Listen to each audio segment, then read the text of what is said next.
So Ludwig van Beethoven was a composer that we had talked about last semester, and so this could easily take over an hour. I will kind of rush through it and give you some information, go into detail about some other things as well, or kind of glaze over some things that you can do some research on. So, a romantic brooder, again, as you hopefully remember, Beethoven was known for moving music towards the or towards the Romantic time period, and he was also known for just being slightly rude, but he did have a reason for that. So Beethoven was known for breaking the mold in classical music, expressing his feelings, and as I already mentioned, being slightly rude. You see his birth date and death date up there. He was born in Germany in 1770. His father wanted him to be a child prodigy and follow in the steps of Mozart, and for this reason, he sought out the best education for his son, and he actually traveled to Vienna to take music lessons from Haydn. And Franz Joseph Haydn also taught Mozart, so he was a very sought-after teacher and well-known musician. And at first, it might surprise you to know that Beethoven actually didn't want to be a composer. Instead, he wanted to be a performer, and he in fact did become an amazing pianist. And he was so good that he actually became very popular with the high class in Vienna. So people who were, dukes and earls and duchesses and all those kinds of things, who were very wealthy, he became very popular with them. They would hire Beethoven to come in and play for this event or to hold a concert in their honor. However, Beethoven did not have the manners that he should have had. So back in Germany, there was more of a caste system at this time where you had people who were high class and they did not associate with people who were lower class. So this van versus von thing, Beethoven, Ludwig van Beethoven, means that he was part of that middle class or even that lower class. Feel free to do some more research on how their society was structured. But if his name was Ludwig von Beethoven, that would have meant he would have been born into the high class. And so he was kind of stuck just by his very name in a lower class. There's a book here called Bach, Beethoven, and the Boys, a comical way to music history that I really enjoy. I'm going to read an excerpt from this. Beethoven was quite a hit in Viennese society as a concert pianist, even though he didn't have the proper sort of manners. The aristocracy expected him to be subservient and to know his place. Beethoven knew his place, it just wasn't the same place they expected of him. So, as a musician, he was along the same lines of respect as a servant in one of their houses. He once told off one of his patrons, Prince Lichnowsky, with the remark, "There are and there will be thousands of princes, but there only will be one Beethoven." He could be very stubborn when he wanted to be, which was most of the time. If he didn't feel like it, he wouldn't play when you asked him to, even if, like the Countess Thun, you got down on your knees and begged him. So he became very ill-mannered, and he had a bad temper because he was not treated with respect.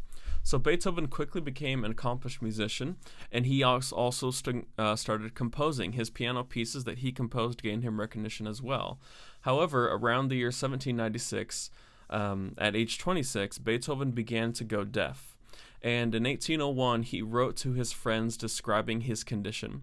And I have an excerpt from that letter here. I would encourage you to pause it. I'm going to take away my webcam so you can read all of that. Pause this and just read it before you go on.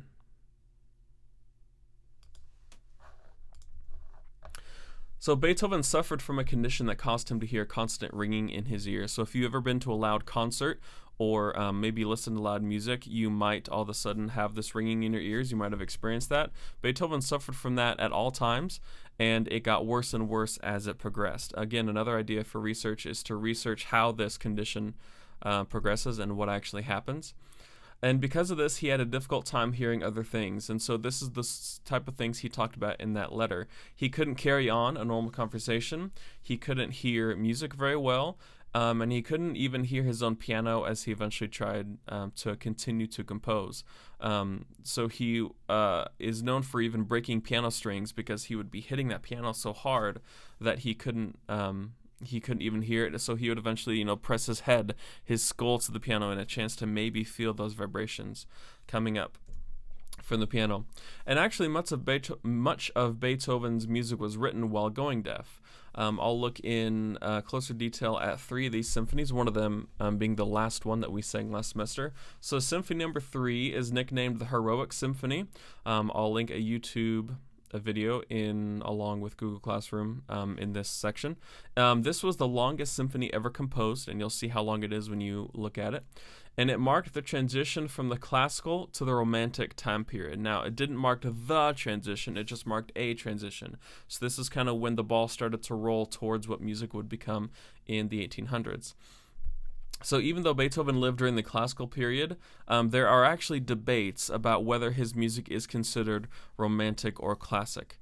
And so that debate continues to rage. Without a doubt, he did help move music towards the Romantic time period. So his early music would be considered for sure classical, but some of his later music might be considered romantic. Symphony number 5, this is the one that you know, and it goes bum bum bum bum bum bum bum bum. This is called the Victory Symphony. Beethoven wrote this as a symbol of his victory over going deaf. So he hadn't overcome his deafness, but he had accepted it and learned to live with it.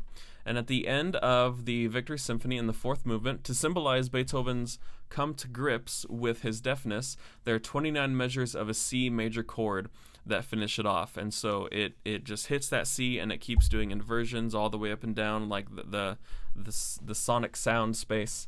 And it's just like, again, C major is like the most basic thing that you can do, because on the piano it's all white notes. And that's just a symbol of finality, of, it's most basic. And Beethoven wrote this as like, I'm okay with it. Let's live with this. Again, I'll link this one to a YouTube in Google Classroom. Symphony number 9, I'm going to skip because in the interest of time, I only have 15 minutes. I don't want to go over that, or else I have to make 2 videos for YouTube. This, again, there's a lot of things that happen here, stories about the premiere. Remember the soprano soloist who had to go over and stop him from directing because he tried to direct it and he couldn't hear the orchestra, and they fell apart when they tried to follow him. And at the end, they were like throwing hats in the air, that kind of thing, to add to the visual applause as well. So, yeah, all that stuff. Skipping that. So Beethoven was so well respected after that 9th symphony that he received 5 standing ovations that night. And so it was customary for the king and queen to only receive 3 when they entered the hall. And so Beethoven was not a king, though, and in fact, as I mentioned, musicians like Beethoven were seen as servants, lower than a common class working man. So for a servant to receive more standing ovations than the king and queen was seen as an insult. And actually, policemen had to interfere at the concert so that more ovations would not break out. And so this is why Beethoven was a big deal, in my opinion, is because he started to break down and help people understand that they don't have to live in a lower class world. They don't have to be satisfied and okay with that. So today in America, that was already in place, during the transition from 1700s to 1800s. But in many parts of the world today, that still exists. And in Germany, that still existed back then as well, where people were born into a caste system. And it isn't right that someone should be just seen as lower class just because of where they're born. So toward the end of his life, Beethoven became sick. It is unknown what sickness he had, and he died in 1827 when he was 57 years old. So Beethoven leaves behind an incredible legacy of the greatest classical music, and he helped move music from classical to romantic. There's actually an article I read, I think by The Atlantic or one of those type of newspapers, that tried to criticize Beethoven, or at least the response to Beethoven, because they were giving this opinion and this idea that because of Beethoven's amazing like because of his music and because of people's response to him, they say that everyone always lives in Beethoven's shadow, and you can't ever be better than Beethoven. He's considered absolutely the greatest composer of all time, and there's just no use trying to live up to it. And so nobody else or other people's successes aren't viewed as successful as Beethoven because of his success. So I hope that gives you some good things to go research. Please reach out and let me know if you have further questions. Thanks.